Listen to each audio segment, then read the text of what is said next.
Yeah, this is one of the more interesting trade deadlines I have seen in a long, long time.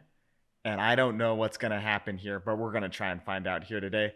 Welcome to the Dugout. I'm your host, Joseph Silva. And on today's episode, we are doing the final buy and sell or sell of the year here. There are a few teams that I think are very, very intriguing. And let's figure out whether I think they should buy or sell at this very confusing trade deadline. But if you're enjoying the content, go ahead and leave a like, subscribe to the Run the Play Network. Anthony's Thunder are NBA champions. My Dodgers are World Series champions. Phil's Lakers got Luka Doncic. Subscribing to the Run the Play Network brings your team success. Or you can risk it by not subscribing, but I wouldn't take that chance here. Now, we start today with a team that was extremely hot about a month ago, has cooled off since, still in the fight here in what is a very crowded AL wildcard race here. I have the Tampa Bay Rays as our first team here, and the Rays, they could sell anybody. The aims like Yandy Diaz have been thrown around here, but for me, the really two big pieces that they can sell here at the deadline are Pete Fairbanks, who's a free agent after 2027, and same with Zach Littell, because with McClanahan coming back, it is a very overcrowded rotation. And Littell makes the most sense to sell because Shane Baz has not been great. And Taj Bradley, he's good, but I don't think you can fetch that big of a return for him. And if they're looking to buy, ironically enough, I had Zach Gallen, but again, overcrowded rotation. But I do think they could maybe use an arm or two, maybe trade two arms, bring in Gallen. And the big one for me is Taylor Ward, as they need an outfield bat desperately. Is I like Chandler Simpson's speed, don't get me wrong, but a center fielder, he is not. Put Mangum in center, put Ward at one of the corner spots, platoon him if you have to. But really, this Rays team needs another outfield bat, and I think Taylor Ward would be perfect for that role here. Ultimately, this is the Tampa Bay Rays. They're going to both buy and sell. It is fairly certain at this point that Pete Fairbanks is gone. They have a lot of great arms in this bullpen, so they don't really necessarily need Fairbanks to succeed. So he is absolutely 100% gone. Littell, I think he's probably going to stay. I think Taj Bradley's the one that are going to be trading from this rotation once McClanahan does get back to full health here. So they are going to sell those two, get some no-name prospects, and all of a sudden, damn, they're fucking good. Who saw that coming? The Rays did, apparently. And again, I think Taylor Ward is a perfect buy for this team just because corner outfield is a weakness. Ward is going to get back to that plate approach he had in 23-24, where I don't want to say a lot more successful, but he's more successful than he is currently this year. I understand the home run numbers are fantastic, but the plate discipline is just not there for me when I'm talking about Taylor Ward here. So the Rays are both buying and selling. But before we talk about their division rival here, let's hear a word from our sponsor. Baseball's in full swing this summer, and if you're someone who knows ball, you need to check out Boom Fantasy. You could cash out if you predict things like hits, strikeouts, and RBIs. Boom's the only platform you could cash out 500 times your money on just a two-leg parlay. If baseball isn't your thing, the WNBA is also in full swing this season, and there's a lot of superstars making their names for themselves. I've been loving cashing out on Angel Reese overs because everyone's just hating on her. If you never heard of this platform before, or if you don't know betting's for you, use code RTP for a risk-free bet up to $100. That's code RTP, and it's the best way to support this show. Let's get back to the video. Now, the Boston Red Sox, when I wrote this, we're in a fascinating position here, but they're looking more to be buyers, but they do have a couple interesting pieces to sell. If they were to sell, which I don't think they're going to be doing at this point, aside from the first name I'm talking about here, they do have a lot of intriguing options here. Jarren Duran is almost certainly gone at this point. He's regressed, I don't want to say majorly, but he's kind of got that Jacoby Ellsbury thing going where he had one incredible elite season. I'm not saying he's been bad since, but he is not 2024 Jarren Duran. And looking at it, I kind of fell into the trap. The WAR number was boosted by, great defensive numbers, by leading the league in plate appearances, which he has done again so far this year. Duran is a great player, but a game predicated on speed, I don't think that's necessarily going to hold up that well here. But, there are teams that need outfielders, cough, cough, Philadelphia, that I think will pay a premium to bring him in for a short-term rent. I don't want to say short-term rental, But for the short term, where his skills are still valuable and won't necessarily start aging poorly just because they need the help desperately. So Duran is most certainly gone, especially with Rafaela being fantastic, Roman Anthony being incredible, and Willie Abreu. I like Duran more than Abreu, but Boston seems to like him more than Duran. So that is your outfield of the future, and it is quite a damn good outfielder of the future, if I do say so myself.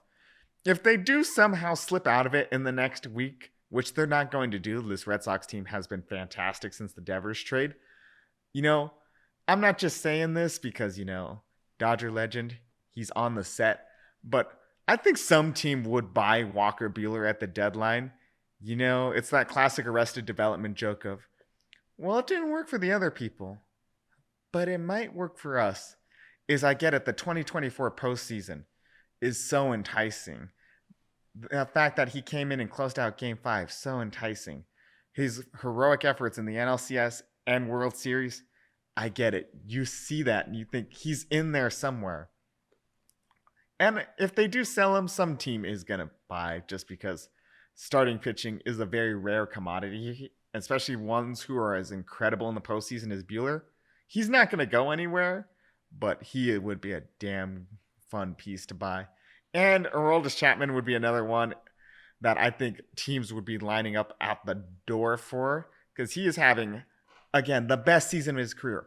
It is inexplicable, but he is doing it at the age of 38. Yeah, Chapman is phenomenal, one of one. We know this. But the reliever market is dominated by, Fairbanks, Johan Duran, Griffin Jax, Felix Bautista, Emmanuel Clase is on the market. And what do these pieces have in common? They all have years of control. They're not short-term rentals, meaning they are going to be expensive. I'm talking California real estate expensive, San Francisco Bay Area kind of expensive here. Whereas, you can go to the suburbs. You can live 40 minutes away. It's okay. And that's exactly what Aroldis Chapman would be if he was on the market here. He is the nice suburban home that, yes, is still expensive, but it's not exorbitantly expensive here. But the Red Sox, they are very clearly going to be buyers here at the deadline. And unfortunately, before the Brewers went on this incredible 11-game win streak, fuck you guys, by the way, sweeping the season series from us. I'm still pissed. But, Freddie Peralta was a name that was thrown out in the, Josh Hader-esque role of, Woodruff's coming back. You know how damn good Jacob Mizorowski is. Ironically enough, Jose Quintana has the worst ERA in the rotation at the moment, and it's a 3.46 ERA. This rotation is something else, man. But given how good the team is, I think they might hold on to Peralta, because the team did kind of collapse after trading Josh Hader. I understand Devin Williams was fantastic, but starting pitching is a lot more valuable than a very good closer. And for me, it would be very fun for them to go out and buy Freddie Peralta, but I do not see the Brewers selling him. And if they do, it is going to cost the Red Sox one of the big three, unfortunately, to go get him. And I understand you need a number 2 behind Garrett Crochet. Lucas Giolito, he's good, don't get me wrong, but do we really trust the 7-game sample size provided to us by Giolito? I don't necessarily do here. I think he works better as a 3. So you need a number 2. And I think Sandy Alcantara is that number 2 here. I get it. He has been bad this year. I get it. He may have the worst Cy Young season of the decade. I understand all these things. But for me, I dove into the Baseball Savant page. I'm looking at all of this, and I see that Alcantara's pitches are not moving the same way they did in 22 and 23.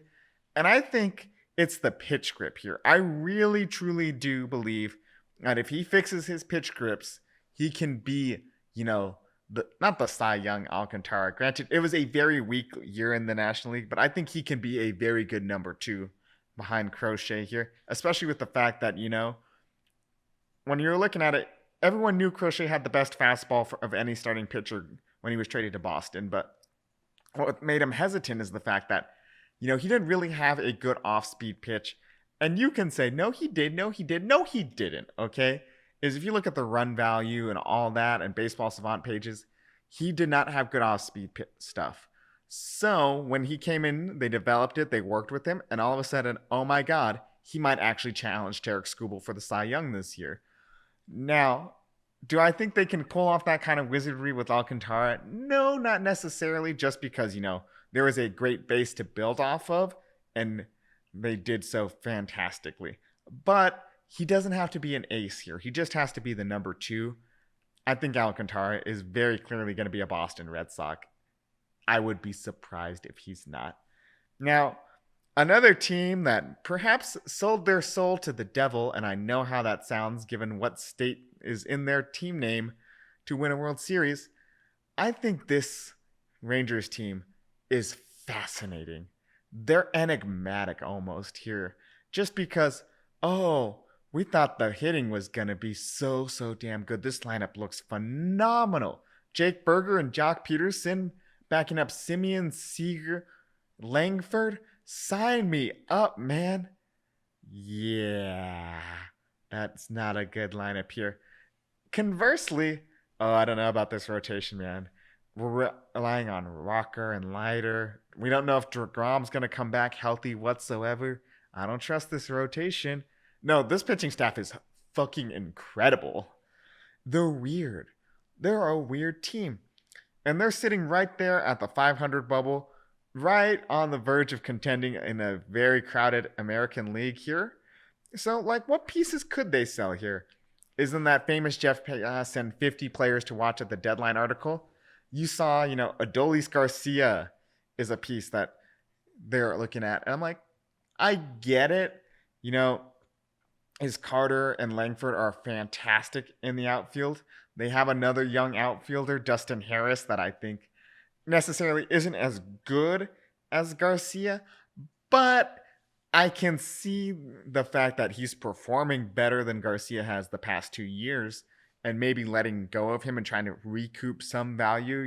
It's the classic broken but could be fun to fix meme with him.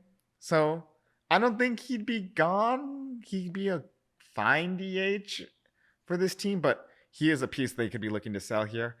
And Tyler Mahle and Chris Martin are 2 very attractive pieces here. I understand Mahle is hurt at the moment, but when he comes back, if he comes back, he would be a great add for a team that looks in need of rotation help here. And Chris Martin, again, when he's not exposing affairs at his concert, he moonlights as a fantastic relief pitcher for the Texas Rangers here.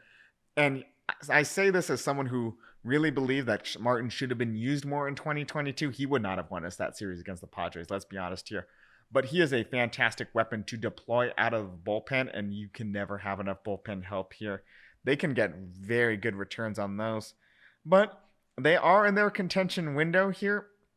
I understand the farm system's thinning out a little bit, but if you really want to make a push, given the fact that, there is one giant to be slain in the American League in Detroit, and everybody else is just jockeying for position here, this kind of makes sense to just kind of say, fuck it and go for it. Unfortunately, by saying fuck it and go for it, you kind of have to buy a lot. Because you have to get Ryan O'Hearn, the best first baseman on the market. The Jake Berger experiment has failed. He needs to be a Texas Ranger. Josh Young has been sent down to the minor leagues. He's not been great, which means you're going to have to go get Eugenio Suarez. You're probably looking at Josh Naylor too. Maybe even Marcelo Zuna. You need to buy a lot, and I mean a lot of bats here to have a shot at contention. And I don't necessarily believe that this is the year to do it. I understand Corey Seager's heating up a lot. Carter and Langford are really, really good players. But this isn't the year to go for it, in my opinion. This is the first team I'm saying sell, and sell hard. Is you have players that I think a lot of teams would be interested in getting, and just recoup some value, restock the farm system a little bit, and go for it again next year. Because, quite frankly, this is not your year. Even if you add, 3 bats to this lineup, I understand this lineup gets a lot deeper, but I don't think this is a lineup that can compete with the likes of Detroit. with the likes of Houston, with the likes of the Yankees, quite frankly, to be in that conversation as the class of the American League. Yeah, this Rangers team is a seller 100% for sure. Now, a team that everyone has been screaming sell, sell, sell. But unfortunately, they're in the National League, which is somehow even more crowded and more competitive than the American League here. That's the St. Louis Cardinals here. Is they have a lot of pieces to sell here. And a team that is young but needs pitching. So let's see what they would do here. Of course, when you talk about the Cardinals, Nolan Arenado's name is always going to come up here. At this point, shit or get off the pot when it comes to Arenado, man. I get it. He is not, the MVP candidate Arenado that was in 21 and 22. I get it. But just trade him at this point if you're going to do it. They have a lot of young prospects that need play time and leeway. And I understand you need veteran leadership in this lineup. But Arenado is very clearly not happy in St. Louis. Just trade him. Get whatever value you can from him at this point. Because I'm so sick of hearing, oh, is this the offseason Nolan Arenado's going to get traded? Is this the offseason Nolan Arenado's get traded? I don't give a shit at this point anymore. Just do it. So I am sick and tired of hearing it. I don't want to deal with this anymore. And that's the last I'm talking about him. But for me, there's a lot more names here, particularly on the pitching side, ironically enough. I said they need pitching, but they can sell a lot of rentals here. Because again, Clase, Yax, Duran, Bautista, Fairbanks, they are going to be expensive pieces to add. But, you can go get the Ryan Helsley. He's a lot cheaper. I understand he is not, 2024 Ryan Helsley, but he is still very good on the year. I think he'd be a perfect addition for a team that needs bullpen help. Cough, cough, Philadelphia. Cough, cough, Dodgers. And on top of that, too, if you don't want to get Helsley, that's okay. You have still even Mats. You still have Phil Maytone. They're free agents at the end of the year, too. They would get you nice returns, maybe a good pitching prospect or two, just simply because these teams need bullpen help in the worst possible way. I can think of, not Houston. They have a good bullpen. But, Detroit needs bullpen help. The Yankees need bullpen help. The Dodgers need bullpen help. Philadelphia needs bullpen help. The Mets can probably go and get a bullpen arm here. Basically, every team in contention needs bullpen help, which means prices are going to be very, very high for bullpen arms. Maybe even Eric Fetty goes at this point, too. He was mentioned in the Passing 50 article. I can see it just because, again, the starting pitching market is not necessarily the best. It's really Kelly and Alcantara, Zach Gallen if you want to try and fix him. But Fetty, I think, can give you reliable innings here, and that's exactly what I think a lot of teams can use here going into the back half of the season. But if they were to buy, which would be stupid, but if they were to buy, Luis Severino is a name that a lot of people have been pointing out could be very good. He has been elite outside of Sutter Health Park. Unfortunately, he has to pitch a majority of his games at Sutter Health Park, where he has been a dumpster fire, quite frankly. So absolutely, you should be getting rid of Severino if you're the Athletics. And surprise, surprise, what is one of the most pitcher-friendly stadiums in the league? Oh my God, it's Busch Stadium. He would be fantastic when he moves to Busch here. And on top of that, too, he does have some years of control here. It does make sense, for the timeline that I can absolutely see Luis Severino being a Cardinal. And if they really think this is their year, this is their 2011 bullshit devil magic year, go get Tomoyuki Sagano. I know. It's a weird one. I get he doesn't strike out a lot of people, but he doesn't walk a lot of people too. And I can understand. But Joseph, he has a 1.8 home runs per 9. I know that. I understand that. However, what is one of the more spacious, one of the more cavernous stadiums in the league, if you will? Oh my God. It's Busch Stadium. I'm not saying that home run per 9 is going under 1, but I think it could be like 1.3, 1.2. It'd be a lot more manageable, and all of a sudden, Sagano looks like a lot better pitcher once you take him out of, I don't want to say the bandbox that is Camden Yards, because, they pushed the wall back. They brought the wall back in. they really love messing with the wall in left field there for whatever reason, but it is objectively a lot more hitter friendly, a lot more homer friendly than it is in St. Louis. So Sagana would be a fun piece to add if you just want to say fuck it and go for the playoffs. You shouldn't, but I think it would be a lot of fun here. And the last team I'm talking about here is the Cincinnati Reds. Finally, the pure distillation of mid is really, Ellie De La Cruz. My God, he is video game Greg Jennings, the way he's putting this team on his back. Andrew Abbott, very, very good. Hunter Green, come back. This team needs you. But really, this team is the definition of a 500 team. They need to shit or get off the pot at this point.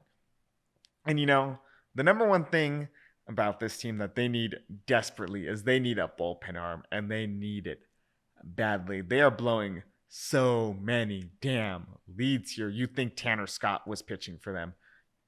Because really, they could be in position to really win a lot more of these games. They could be really in contention for a wild card spot if they stopped blowing it all the goddamn time here.